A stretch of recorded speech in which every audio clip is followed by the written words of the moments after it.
This is the Wet Fly Swing Fly Fishing Podcast, episode number 13. Welcome to the Wet Fly Swing Fly Fishing Show, where you discover tips, tricks, and tools from the leading names in fly fishing today. We'll help you on your fly fishing journey with classic stories covering steelhead fishing, fly tying, and much more.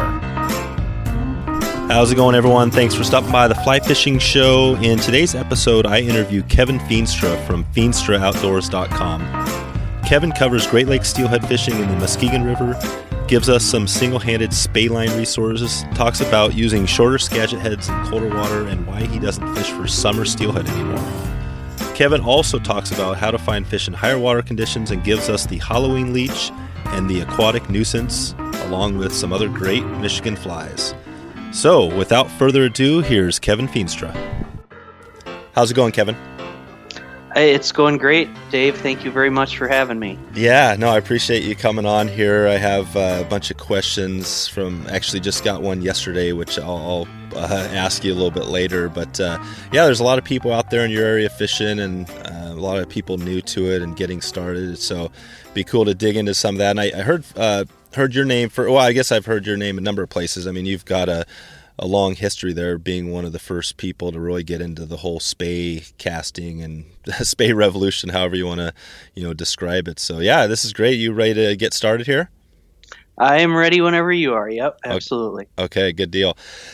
So I always start off just getting into a little bit of the history of my guests. So maybe you can give us a little background on how you got into fly fishing and eventually steelhead fishing and ultimately into your guiding service, which is kind of leading the way out there. Sure. I'd be happy to do that. I grew up in West Michigan, a little town called Granville. Granville has become a much bigger town since I lived there, and I grew up fishing a small creek called Buck Creek. And when I was about 12 years old, my dad's great uncle died and left him all his fly fishing gear. And my dad, though he loved to take me fishing, had no use for fly fishing. So I kind of inherited the fly fishing gear, and I read every book that I could and took up fly fishing. Eventually started fly tying. The small creek that I loved to fish had some environmental problems. They basically spilled some chemicals into it. So I, when I was in my early teens or 15, 16, I started looking for other places to fish, and eventually found the Muskegon, which is now my home river. Mm-hmm. And when I graduated from college, a local outfitter, the Great Lakes Fly Fishing Company, approached me and said, you ought to guide for a year before you go to grad school, just to tell people that you did it. And 10 years later, here I am. Or 20 years later, here I am. Cool. And what were you in the grad school? What were you going into in school? My undergraduate was pre-law, so I was going to go to law school. Oh, wow.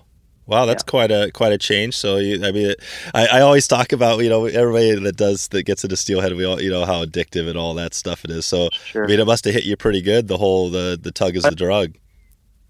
Yeah, I always, even as a little kid, I fished a tremendous amount, and I don't think it was really that big of a surprise to anybody that I diverged, just that I waited that long to do it. So, no, totally. That's cool. So when you think about, I guess when I think about swinging flies for steelhead, and I think about kind of your area over there in Michigan, your name comes up on top of the list. Maybe you can describe how it all came to be, and did you, were you fishing before the spey lines and all that for steelhead, and just how you got to where you are? Well, kind of a big coincidence. I kind of told you how I started fly fishing, and as a little kid, I didn't really know anybody else that fly fished, so I read everything I possibly could. And at the time, the only steelhead books around were West Coast steelhead books. Mm-hmm. So swinging flies was I just assumed that was how everybody else did it. And I caught the first few fish, swung flies for a couple of years when I was probably 16 or 17. I got into nymphing eventually. Just everybody at that age loves to catch lots of fish. Yeah. And, when I was in my early 20s, came back to swinging flies, found some kind of unique things that work in this region, by accident, and the next thing you know, it became my obsession, and here I am making a full-time living at it. So, that's pretty cool. Yeah, so you jumped right in. Yeah, I guess the West Coast thing, it slowly worked its way over there, and you were one of the first, pretty much in your area, or is that kind of just the Great Lakes area? Were there other people that you heard of the swinging flies then? I think in my immediate region, I was one of the first. I don't know if I was the first, but I know that in other parts of the Midwest, there were some really good guys pursuing it. Rick Kustich, for one. Mm-hmm. Dave Pinchkowski was another one in Wisconsin. Mm-hmm. And, and then we had some other local guys that were starting to pick it up at the same time, like a guy like Jeff Hubbard would certainly be one that I would think of as well. Mm-hmm. So. Nice. Yeah, it's been fun doing these shows. I'm still early on in this, but the more people I talk to, I'm just starting to connect all the dots, and, like Pinchkowski and some of these names I've already, heard of, and hopefully I'll have them on the show eventually as well. Yep. When you mentioned the Muskegon River and other rivers, I think of the Manistee, the Pierre Marquette. Can you describe, you mentioned that the Muskegon was your home river. Can you describe how you guys catch steelhead on the Muskegon? And Pete Humphreys was on another episode, and he described, the whole boat fishing process. Is that pretty much how you guys do it as well? Sure. The Muskegon as a whole is a good wade fishery and a great boat fishery. Historically, I've done a lot of walk and wade fishing on the river, but these days, a lot of times when I want to just go out for a couple hours, especially when it's this cold out, it's a lot easier to run the boat, and for guiding purposes, it's just a lot safer. The Muskegon is kind of a unique river. It's 230 miles long, and we have 47 miles of Steelhead River below the last dam, and it's pretty much good that entire 47 miles through the fall and winter. One of the other things that's really unique about the river is that large parts of it never freeze. So when all the other rivers in the region are unfishable, or most of them anyways, you can come to the Muskegon and you can have a reasonable chance at catching a steelhead through any time in the fall and winter. So I kind of came to swinging flies, the Muskegon, kind of by accident. I at the time I was fishing the Rogue River, a smaller river to the south quite a bit, and I was in the summer months. We get summer run steelhead, and I was fishing. I was fishing a sculpin pattern for the smallmouth that were in the river at the time, and I kept catching summer run steelhead. So that fall, I brought that to the Muskegon and thought, if it works in the Rogue River for summer runs, maybe it works in the Muskegon for fall fish. And sure enough, it worked amazingly well. And I was really shocked how well it worked. And 15 years ago, almost every client that you take was kind of indoctrinated to nymph in this area. So when I tied on a big sculpin and a sink tip, they would definitely raise their eyebrows and look at me like I was crazy. So yeah, I remember one particular guy I took. He had done it for about an hour, swing the fly, just kind of humoring me, and he turned his back, and the fly was dangling in the water, and the rod literally jumped out of his hand onto the back deck of the boat. Jeez. When a fish took it, and after that he held the rod really, really tight. And, that's awesome. The kind of reputation of the type of fishing we were doing grew and took us to where we're at now. So yeah, that is the big difference with one of the differences in swinging, that you get the tug again, that powerful tug a lot of times, and it's a little bit different than nymphing. I know out here I've done a lot of nymphing as well, and yeah, you got to be on it. Sometimes they're really subtle, and they are too with the swing, but you guys, do you see with a lot of your hits are pretty ferocious? Yeah, especially with the fall fish. In the winter, as long as the water's above, say, 35, it's usually a pretty hard bite. So hard to mistake the bite on the swung fly. So yeah, that's cool. Do you have? I was just talking to somebody yesterday. And I didn't have a really great answer for this, but as far as the rods you use, I know the longer rods on the boats are good, but if you're on the bank, is there a setup you might use for more of a single hand spey type of setup, or do you know what would you recommend for somebody that maybe has a single handed rod and wants to swing flies for winter fish? Sure, I'd be happy to do that because that's probably one of the more overlooked things. Just as a preface, when I first started doing this with clients, spey rods weren't popular and I didn't know a thing about them. So a lot of the early guiding I did with this was all single hand. A couple really good ways to go about it. If you're going to fish a big river like the Muskegon, you could buy the typical teeny type line and fish that, but it's going to be difficult to cast from the shore. Probably an easier way is to get, a single hand rod, but use something with a belly and add some T14 to the end. Typically, the bigger rivers like the Muskegon require maybe 8 to 10 feet of T14. You'll always be fighting the same thing you will on any river in that you'll need to back cast. And there's a lot of times trees back there, so kind of learning some single-hand spey cast would probably be a really useful thing if you're going to do it. But can be very successful with it. Honestly, some of the single-hand lines fish just as well as the two-handed lines, so over short range especially. So okay, and these are lines that are a little bit that are set up for spey fish or spey casting on a single-handed rod.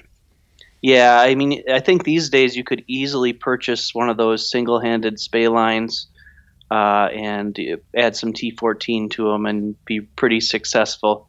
Bear in mind that we're in the Midwest here. Our water temperatures for a lot of our steelhead season are below 40 degrees, so you're never going to get away from using a sink tip or a heavily weighted fly. So yeah, that's true. Yeah, that's the thing, and I guess that's why people a lot of times go with a little bit longer rod and maybe a little bit bigger.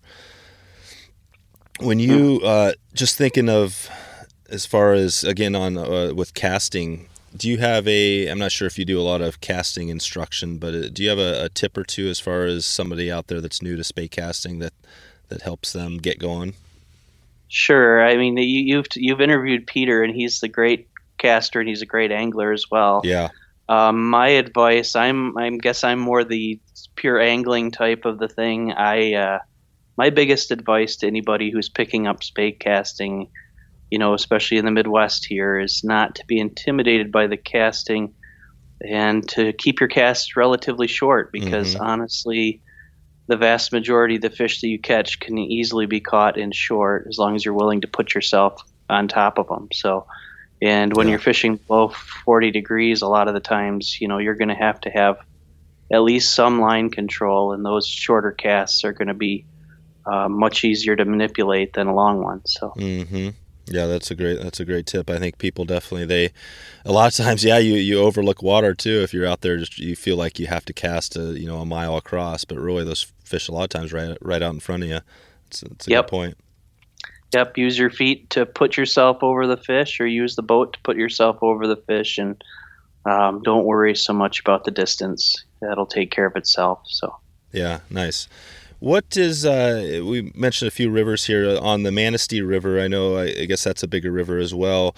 And can you talk about, do you fish that the same way as the Muskegon? And then on rivers like the Pere Marquette, how would you typically fish that?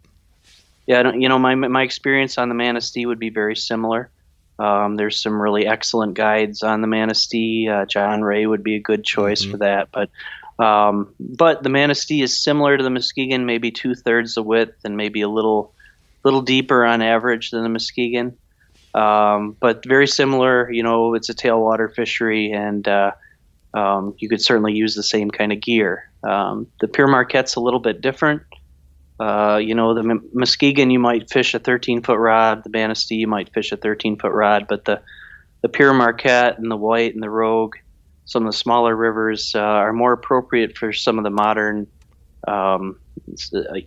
switch rods that are out on the market. So, but even in those smaller rivers, you're still going to have to use a pretty dense sink tip. It's pretty common to use, 5 to 10 feet of T14 to get the job done. So yeah, that's right. So it sounds like T14 is the weight that you like to use typically, and T14 is probably the easiest, just because it's a standard, and I've been using it for so long. It's easy for me to understand exactly what's going on below the surface when I'm using it.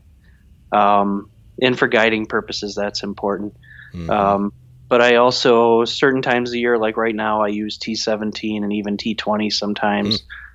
I don't use it in the same way. If I use T14, I'd use a pretty long section of T14, but with a lot of times I'll use a short section of the T17 and the T20 and use it compressed. And sounds kind of funny, but the reason I do that is because this time of the year it's really cold, and a lot of times I'm just fishing the head so that I don't have to strip any line into the guides, because I keep ice off the guides. And if you do hook a fish with that really thick Skagit line, it's gonna get caught in the guides if there's a lot of ice. Wow. So that's why I fish mainly the head, and that's why those really compressed lines work well in that situation. Mm-hmm. So yeah, that makes sense.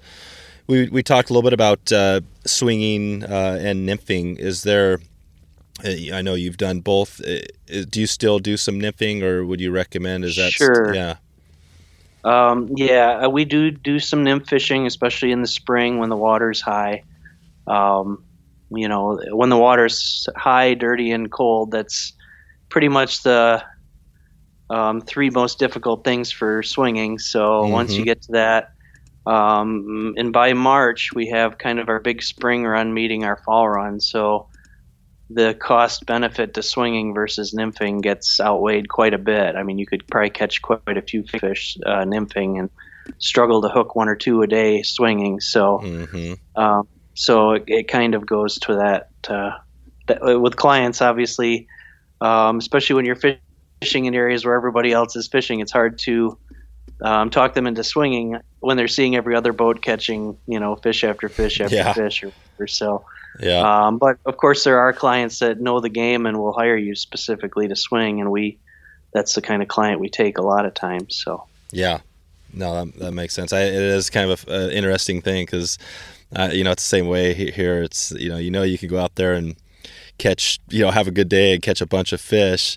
And then, nymphing, but maybe swinging, you're only going to get that shot at a fish or two. But I don't know. It's interesting. I think the numbers game is one of those. It's kind of a mentality thing. I think we should kind of, and I've been a little bad at this as well, but it seems like if you go out there and you hook into a nice fish or two, you should feel pretty good about your, Absolutely. Yeah. So so I've been, I don't know. I guess that's just kind of the way as you get into it more, you start to realize it's not about the numbers. It's more about just the experience. So. Yeah, and then guiding, it's the same way on a larger scale. I mean, with our clients, when I'm guiding, I try really hard to sell them on the how great it is to catch a steelhead, and you get into real trouble when you start selling numbers of fish. And 1 year we have a lot of fish, and then the next year, they're migratory fish, and they may or may not be here. So that's right. Yeah, then people are mad because they don't get their all their fish, but. Yeah. No, I was just thinking, we were talking about Pete Humphreys. I just looked up the episode for Pete is episode 7. So if somebody wanted to, that'll be there. And actually, I'll provide a link in the show notes for this episode that we're doing here, which is episode 13. So if people just go to wetflyswing.com and search for episode 13, they'll find this one here. Yeah, so that'll be a good way. What's that? Oh, I was just going to give a little plug for Peter because he's awesome and he's one of my best friends. And, he's probably pretty entertaining in the interview, and he's very, very good at what he does. So if you want a little information about casting in this region, that would be the good resource for you. Yeah, no, that's awesome. I didn't know Pete as well, but I listened to him on Anchored. And after I listened to him describe spey casting, I think I sent him a message that during the episode, I was like, Pete, you got to come on to my show and describe what you did there. And he did the same thing. I mean, he pretty much broke down and all the tips. Yeah. And I mean, even this morning, I sent a message out to a good friend of mine. I said, hey, you got to listen to episode 7 because Pete provides a bunch of tips, the white mouse and all that other stuff. So. Sure. Yeah. And if you can ever talk Peter into taking you out fishing, he's one of the most enjoyable people to fish with as well. So cool. Anyways. Cool. That's my Peter plug. So. Good stuff. No, it's awesome. Now it's good that we can plug definitely plug some stuff here today. So I was just thinking, thinking about a memorable steelhead. I know you've got into a lot of steelhead over the years. Is there one experience, or whether you or a client that got into that sticks out to you? I can think of just this year. Our steelhead have been running really much larger than normal this year, but our numbers have been really low. Mm-hmm. And I take people. The swung fly draws people from all over the place, and even in the Great Lakes region here. And I take a group from England that I've been taking for years and years and years, and usually they book one of the prime weeks in early December. And it's pretty common for us to get between 15 and 20 fish in a week swinging, which that's just the prime week. And this year was much bigger struggle. Our numbers were low in November, and towards the middle of the week, we'd only caught 1 or 2 fish, and he finally hooked a fish, and it was really exceptional. For Great Lakes waters, we typically don't run as big as some places out west. So, he fought this fish, and we knew it was pretty big. But when I got it in the net, it was a 19-pound fish. And, wow! And and it just made the week and made the year. So that's cool. It's kind of one of the things about swinging flies. You might not get as many, but when you do get one, it's probably going to be something special. And that one was really special. But there's been a lot of those over the years. So that's a huge fish. Yeah, if you're into the upper teens, that's definitely a nice fish. What do you remember? What fly it took? It took Razzle Dazzle. It was a Halloween leech, which is black and copper. Oh, cool. Something pretty common at that time of the year. So. Yeah, yep. You guys fish a lot of big dark stuff. Well, black is always a good base, no matter where you fish steelhead in this region. But in the fall, my thing is using a lot of flash, and it varies depending on the season. But as we get into winter, I use a lot of natural bait type patterns, and it's kind of a big change. But in November, when I was taking that gentleman, it was big and gaudy and flashy, and that's what did it. So yeah, for sure. And you mentioned earlier a little bit about summer steelhead. You fished a little bit for summers? Over the years I have, and I catch them occasionally. To be honest with you, they're not my favorite fish, just because when they come into our rivers, the rivers that they come into are typically quite warm, so it's not really an ideal scenario. They're terrific fish, amazing fighting fish, but in warm water, a lot of times they'll just fight themselves to death. Oh, yeah. So it's not my cup of tea, but I certainly don't fault anybody for fishing for those awesome things. So for sure. Yep. For sure. Yeah. Thinking more about, I guess we were talking about the flies a little bit. Do you have a few patterns that, I'm not sure if you tie a lot of your own stuff or whatever, but a few of your real popular flies you like to fish or you've done well on? Sure. I do tie all my flies all year for guiding. Pretty much tie flies every night. There's a few patterns that I rely on really heavily. Generally, if we have big fish in the river, I use big, flashy, sculpin type stuff in the fall. Then I'll start using the black and copper leeches, like that Halloween leech. When the water gets a little colder, I'll switch to blue and silver, again with a black base. By wintertime, it's a little different game. The steelhead that are in here kind of acclimate to the river. One thing about the Muskegon and a lot of Midwest rivers is that they're very rich with food. So I'll switch to bait fish patterns, typically sculpins or shiners or darters, and invasive goby patterns as well. And those make up my winter. I fish them slowly.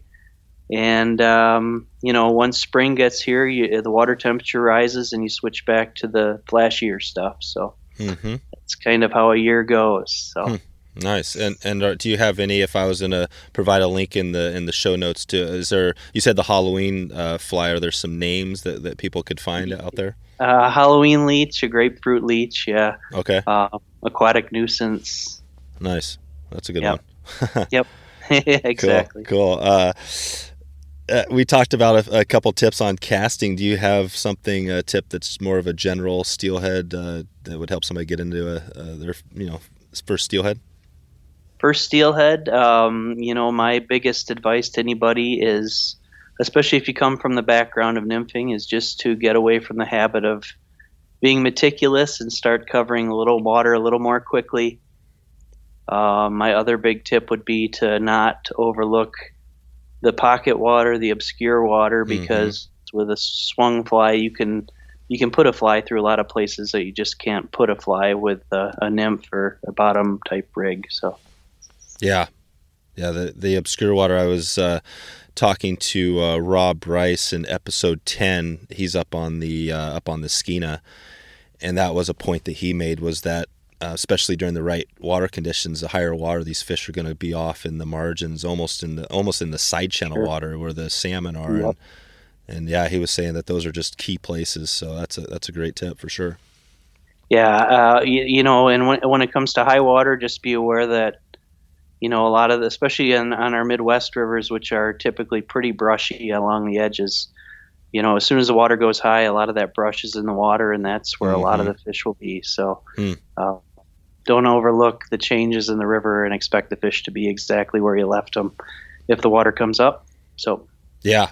There again, the more you talk, it's great because it's just reinforcing the stuff we've heard, from other, some other awesome guests. What I'm thinking back was Trey Combs, who just okay. on episode 6, and he mentioned that was one of his biggest things was like, find one run and just know it so well that you know every individual pebble and boulder in that run at all levels, and that's just a great tip, because we do tend, especially with a boat, you're like, all right, I'm going to cover all this water, and at the end of the day you look around and you didn't cover one run that well, so.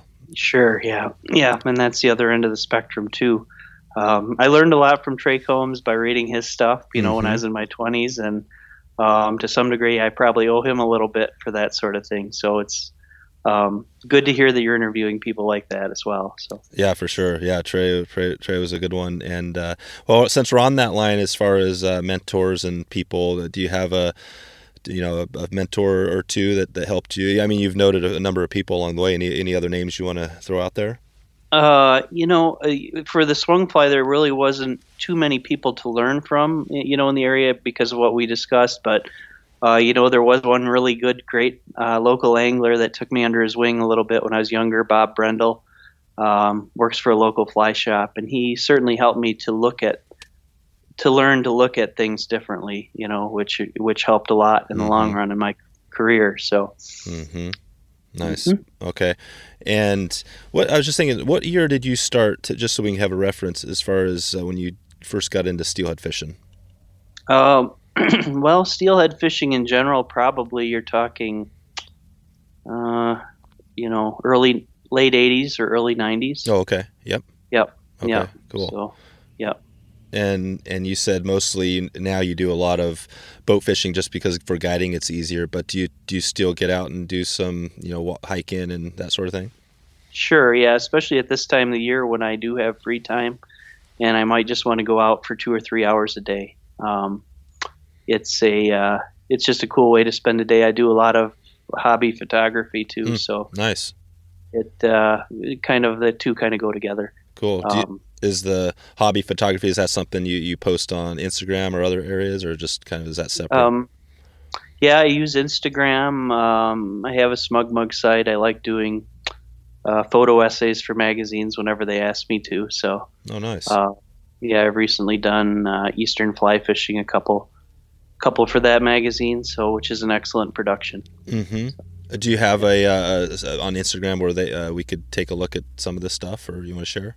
Sure, just my handle, Kevin Feenstra. I would love to have a few more followers, even though I'm not really a big social media guy. But hey, it's a fun thing. So. Oh yeah, no, that's the thing. You got to start somewhere. It's tough, anyways, these days. I mean, there's so many social medias. You got kind of the big ones, but yeah, you kind of have to focus. What do you think as far as? We're talking about all this stuff, and you started early, and you've had a long career now, and guiding people. Is there a turning point that got you into where you're at as far as, I mean, I just think of some other past guests we've had where it seems like there's been certain things that have happened, whether they got fired from their, their guiding position or whatever. Is there anything that rings a bell that was kind of big for you? There's a couple things, kind of funny things in hindsight that make me think this is what I was kind of meant to do. Mm-hmm. This might seem like a kind of strange one, but when I was 14 years old, I got cut from the baseball team, which was, I played several sports, and as soon as I got cut from the baseball team, I started fishing every day. And at that point, I fished every day until I was, a teenager, and even all through college, I fished an awful lot. So sure. It was kind of a strange thing, but Yep. in a strange fashion, it helped me get where I am right now. So yeah. Yep. That makes sense.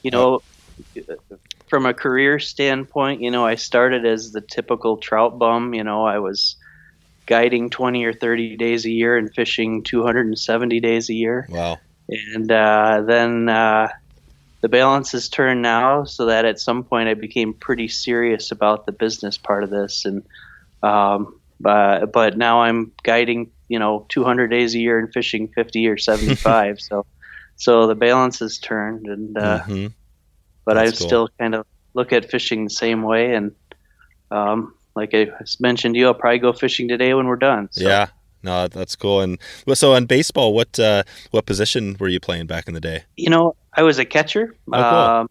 It was kind of a strange thing. I was actually practicing with the older varsity team, and then when the varsity team was done with me, I came back to the JV team, and they replaced me with somebody else. Yep. So I was pretty good at baseball. I mean, I was as serious about baseball as I am about fishing. So I was pretty well hurt by it.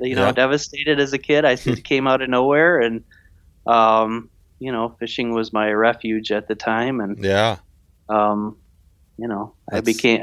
somebody that when I get into something, I don't get into very many things. So I am pretty hardcore about it when I do it, pretty serious about it. So when I shifted from baseball to fishing, it was, a pretty serious thing for me to fish every day. So. Yeah, no, that is a good lesson. I have a couple of young kids, and I think that's a great lesson. I like to remind them of that, in life. And you got, as early things, especially for a young kid having a hit like that. But that stuff's going to happen in life, right? Those things that are going to be, terrible and going to seem like the end of the world. But the point is, you got to realize, that's just life, and you got to move on and build and learn from it. Yep. So. Yeah, and something good can come from it, and that's where I am right now. I love what I do, and wouldn't have it any other way.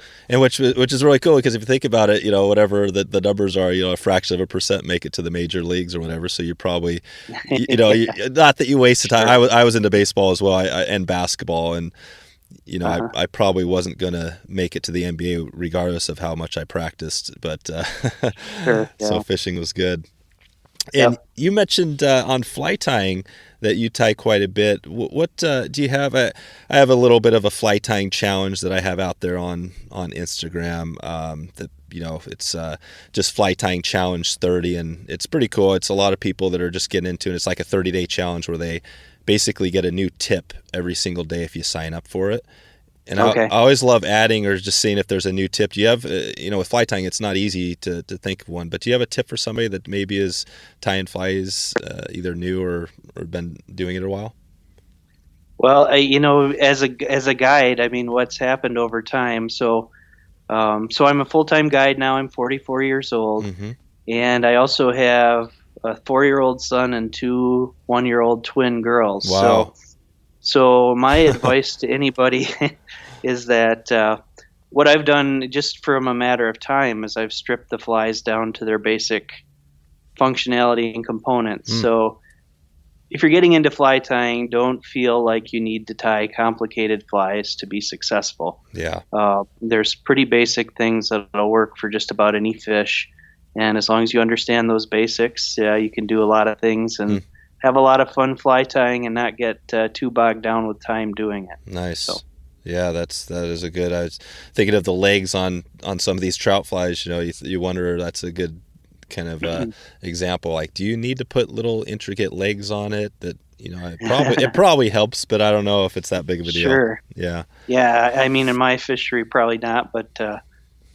I mean, it's certainly, one of the beautiful things about fishing in general and fly fishing in specific is that there's a lot of different facets, and it can appeal to the kind of bull and china shop type people like me, or it can, apply to the very meticulous personalities that want to be very meticulous about the fly tying or rod building or, all the other different things that you can do. So fly fishing is good for just about everyone as long as they, put the time into it. So yeah, no, that's cool. So I'd cast well, don't cast far. That's my try to make your line straight and at the right angle, according to the current, and listen to your guide every once in a while. It's not a bad thing either. So yeah, definitely. Do you guys typically when you're swinging flies, is it pretty standard as far as how far out and across you're casting, or sure. Are you guys hooking fish right in? I guess it depends on the run, but right in near the boat. It's very possible to catch them near the boat.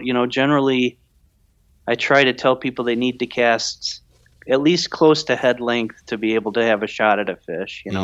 Which is pretty easy to ask. most people can roll the head out, and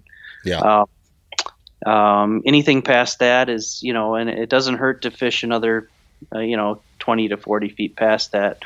It's when you go further than that you start running into other problems, so you have to be thinking about what that sink tip's doing once it's out there, and if you're using some kind of modern fly line, it might actually be pulling your fly off the bottom if you're going long distance. So in cold water you have to think about things a little bit differently and be a little more concerned about keeping the fly down than keeping it a long ways out.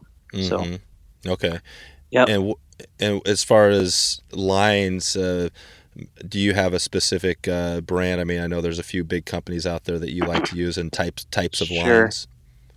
For the vast majority of what I do, I use SA lines. They're a Michigan company here. I use, their Freightliner Skagit line is pretty common. I'd consider that to be one of the more staples in this area. Okay.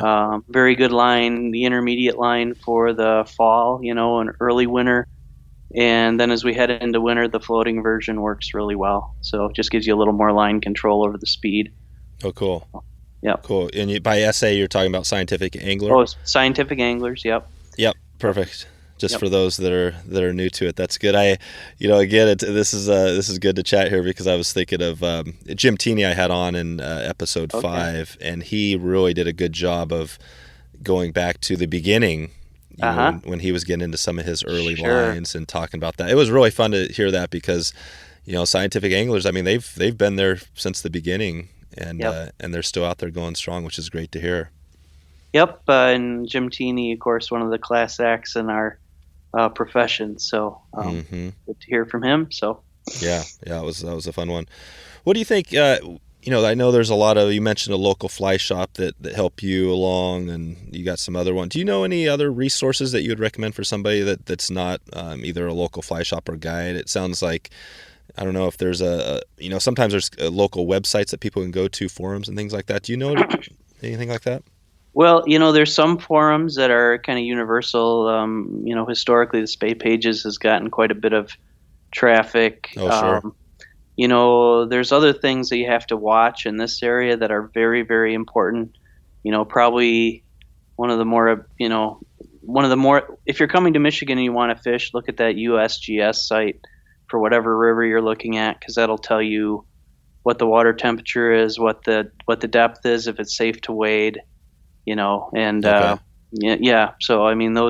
use those resources that tell you about the actual rivers. Okay. For spay fishing, you mentioned, I would look at some of the guide websites. There's a lot of fly patterns that are out there. The guides in this state are really good about sharing information on their websites. They're not trying to be secretive, and so you can go on, Like Jeff Hubbard's website, Outfitters North, he's always got great fly patterns. Okay. You can go onto Hawkins' website, and they have good fly patterns as well. So there's a lot of good information there, just as kind of secondary information flowing from guides. So Okay. I would use that. Good. Good. And you mentioned guides. I definitely received some feedback from new guides or new people that are out there that want to get into guiding and the whole industry. Do you have any tips for them that would help them get going? Yeah, I would have some tips. I mean, understand that you're probably not going to get rich guiding. If you're going to guide, do it because you love the game. Look after the resource. Don't get caught in the numbers game, which is kind of the pitfall. If you want to become a fly fishing guide, wrestling into that numbers game is kind of the kiss of death, in my opinion. So, yeah. Just have a positive attitude and, love your resource and try to do what you can as an advocate for it. For sure. That's an awesome way to put it, for sure. It's especially, you mentioned the runs were down a little bit there this year. Out west, we're having some declines, and that's just part of, lots of, a number of things, impacts from human activities and stuff. But yeah, it's we got a lot of work to do to keep this thing going strong. Sure. So good point. We mentioned kind of the Pierre Marquette and maybe some of the smaller rivers. Can you describe how maybe some of the other rivers, a smaller type river, how you fish it, and do you typically swing more or nymph more? So if you come to the state of Michigan, you will come to basically two different types of rivers. You'll come to big tailwater type rivers like the Muskegon, or you'll come to smaller, rivers that they're not really small, but they're maybe a third the size of the Muskegon, maybe, 75 feet to 50 feet wide. They're freestone streams, so they're naturally flowing, a lot of them. Both types of river systems work really well with nymphing. You'll find that the larger river systems, because of their heavy flows, it's a little bit more medieval how you're going to have to approach them. You might have to bounce the bottom or whatever, but if you go to a smaller stream like the Pure Marquette or the White, a lot of it's indicator fishing, and you can think of it as almost a jumbo-sized trout fishing sort of deal. Mm-hmm. If you know how to indicator fish for trout on a western stream, you do just fine indicator fishing any of these smaller rivers. And you just pick the river apart, those smaller streams, just like you would a big one. The old adage, foam is home, look for a bubble line. Mm-hmm. And it's universal. That's where the fish will be. And in the winter months, they'll be in a little slower water. In the fall months, they'll be closer to the current, and have fun, enjoy the beauty of those rivers. So yeah, and probably are those rivers you can still find some places hiking in, getting away from some of the traffic and things like that? You can. Some of the rivers, are definitely more popular than others, especially the famous sections. The Pure Marquette has some famous sections that get a lot of foot traffic as well as boat traffic. Mm-hmm. But it also has quiet water, and if you're willing to walk and look at a topo map and stuff, you probably could find some pretty good fishing. And there's other rivers that are more obscure, that just don't get the fishing pressure because of their location. So, you can find out about those pretty easily and just hoof it, and you'll typically find fish just about everywhere. So okay, and with those smaller rivers, if you were to, we talked a little bit about the single-handed line. Is there a specific line you would recommend, maybe a SA line that would be good for a single-handed spey type of? So, I mean, you mentioned the T14. Yep. I imagine, are you still using T14 there? T14, yeah. You can use any of those spey light lines. Should they make them in light enough denominations to work with an 8-weight rod? Oh, okay. You could certainly use a typical kind of, big head floating line and add the T14 onto the end of it. So maybe MPX line or a Titan taper or something like that. Okay. Could also work. So. Okay. Yeah. Perfect. And do you get out to any? We were talking a little bit about the Salmon River up in New York, and I mean, what are the other big, when you think of? I mean, I guess you spend most of your time fishing kind of your area, but are there other areas you get out to? Historically, I have fished out east a bit. I do some public speaking in Ohio, and so that draws me to their rivers Oh, okay. every now and then. Mm-hmm. I fished the Cattaraugus before. I fished it with Rick Custich's brother, Jerry Custich. Mm. But some of the Ohio rivers are wonderful. The Chagrin and there's a variety of them: Chagrin, Cognac Creek, the Grand, the Rocky. Really beautiful rivers. Probably you wouldn't think of beautiful rivers in fairly urban areas, but they really are beautiful. They're more susceptible to runoff than our rivers are, which they get huge runs of fish, but That's right. it's just difficult to time it. So there's kind of key people, in Ohio. You might want to talk to a Jeff Liskey or Jerry Darkus. Really, really good resources. That's right. Yeah, Jeff is probably one of the best, just pure fishermen I've ever met. So cool. And he has a kind of long history of spin and fly fishing, so he could be really interesting as well. So yeah, good deal. Yeah, I've talked to both of them, and we're hopefully gonna set something up down the line with them. That's always the question is how many the more I get into this, how many people are out there that can help answer some of these questions. And yeah, there's a lot of great resources. It's pretty cool. Yeah, hopefully I'm not dropping too many names. I'm just enthusiastic about a lot of these guys. So yeah, this is great. This is pretty much what I love, because now they're out there, and these people who's if you're listening to this, you can go do your own research. I'll provide some, like I mentioned, some show notes links. Things like that. But yeah, I've dropped a few names too of past episodes I've already had. So yeah, this is a good deal. So when you get going, single-handed or two-handed rod, I mean, you pretty much passed up the single-handed rod 20 years ago, right? Probably not that long ago. I was using two-handed rods on and off when I was even 15, 20 years ago. But the technology in the lines was a lot different then, and it wasn't as practical. That's right. I mean, you're talking pretty industrial, heavy-duty fishing on this river that I'm on, and the old style lines that we had just were not suited, for what we're doing now. So along came these intermediate lines. At some point, initially they were European lines that really sprung things going here. The guideline lines especially, and then the American companies started making some really, really good stuff, and here we are now with just great technology that makes swinging flies in any conditions pretty easy. So the change in technology is really what boosted fly fishing in this area, made it a lot more practical as far as the spay game goes. So. Yeah, for sure. Yeah, it made it a lot easier. Did you, when you started spay casting, what was eventually did you get to a point where you're, I'm not sure if you would say how fast you got to the expert level or whatever, but how did you get there? Because I know, definitely people struggle with spay casting. Did you, were you guided by other people, or how'd you do that?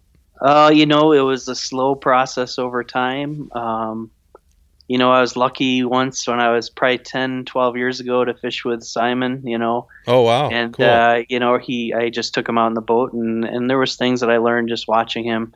Now there's just so much good information. You could go to one of these spay claves for a day and learn every cast. That didn't exist at the time. You'd buy a video, and if you're looking at a video and you've never seen anybody spay cast before, it's pretty hard to, at least for somebody, for me, it was hard to kind of look at a video and say, what the world is this guy doing? And then you see it in person, and it's pretty obvious what they're doing. So when it comes to spay casting, anything that you can do in person, and just go out with somebody that they don't have to be a professional, but just somebody that has some experience, because it'll cut your learning curve by a long, long ways. So yeah. For sure. Yeah, I think you can do a lot in, videos, and even this show. This is audio. We're talking a lot about tips at audio, but yeah, you can't replace getting out on the water with, whether it's a guide or just an instructor. Yep, exactly. Yeah, Pete, on that episode we mentioned, he did provide a bunch of really great tips that I think will help people get going. But Yep. on the spay claves, you guys have, I know there's a bunch all around the country. Do you guys have any near your area? Yeah, we do. Every fall we have a really good one on the Muskegon, probably 10 minutes from where I'm talking to you from. Oh, wow. Yeah, it's at Henning Park, and it's usually the last weekend of September. They call it Spay Fest, and it's been going for quite a long time, and we've had some really good people there over the years. Mm-hmm. It's put on by one of the fly shops, that Great Lakes Fly Fishing Company. And there's typically a lot of vendors there, so it's a good event. And if you're in Michigan or the Midwest, within some hours drive, you might want to look into coming in late September, because you can learn a lot about spay casting in a very short period. The people there are very nice about sharing information, and it's just a great way. And then those types of events happen all over the Midwest and all over the West, so and all up into Canada. So there's places to go to learn. You just have to do a little research and go for it. So For sure, yeah, and I'm sure down the one place I haven't really hit on as much as like kind of some of the California stuff. I mean, that's kind of the tragedy really of kind of some of the steelhead runs, is the further you go down south on the West Coast, the the lower the runs get, just because of impacts. But I hope to connect with some more Californian type of interviews as well. But good. I'll make a note on that one as well in the show notes for the spay clave. And so Kevin, we're just about there. Before we wrap up, I occasionally love to ask. You mentioned the story about one of the big fish, and 19 pounder is crazy. It's crazy. That's pretty much, I think, the biggest fish I ever caught was probably in that range, and it blows you away. But do you have a crazy fishing story? Anything that rings a bell? Like, if you've guided some people, over the years, anything that sticks out to you? Well, I've had this is the kids might be. Go ahead.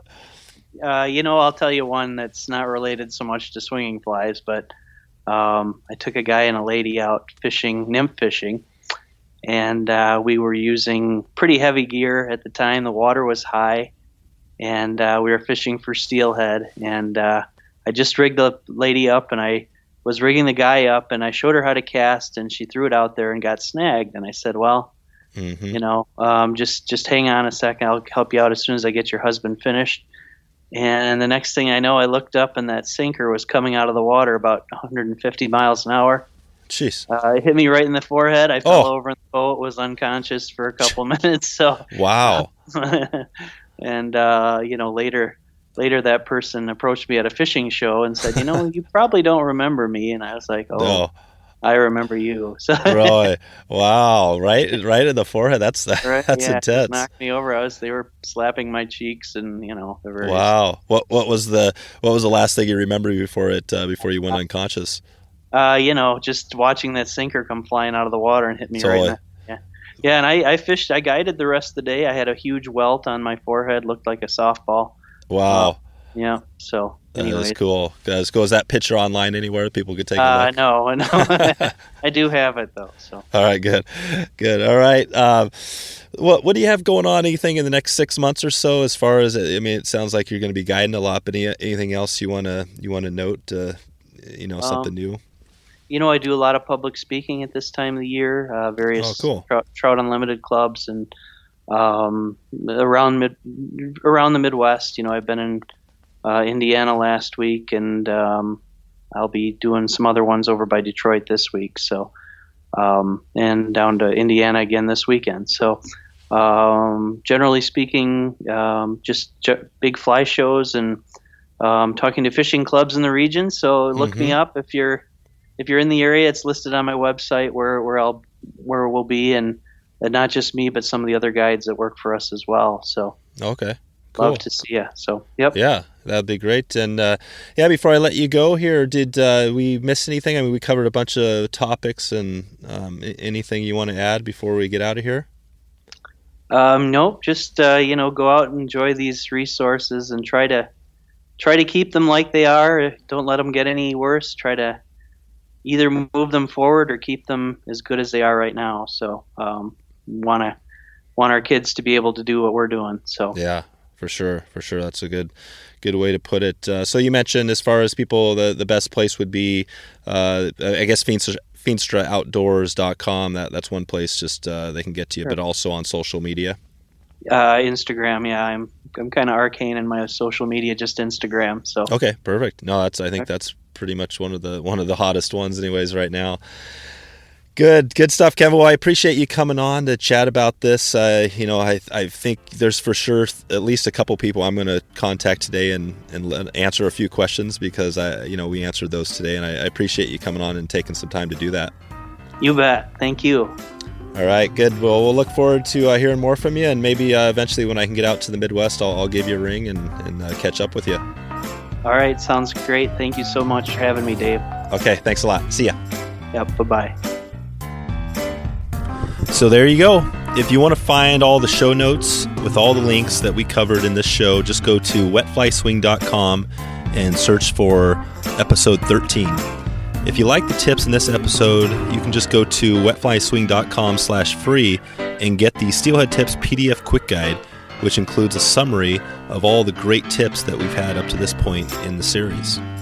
If you have a second, I would love if you could take a moment and leave a review on iTunes. This helps get the show out to more people and helps some of those people get into their first steelhead. Thanks again for stopping by to check out the show today. I look forward to catching up with you soon and hopefully seeing you on the river. Thanks for listening to the Wet Fly Swing Fly Fishing Show. For notes and links from this episode, visit wetflyswing.com. And if you found this episode helpful, please subscribe and leave a review on iTunes.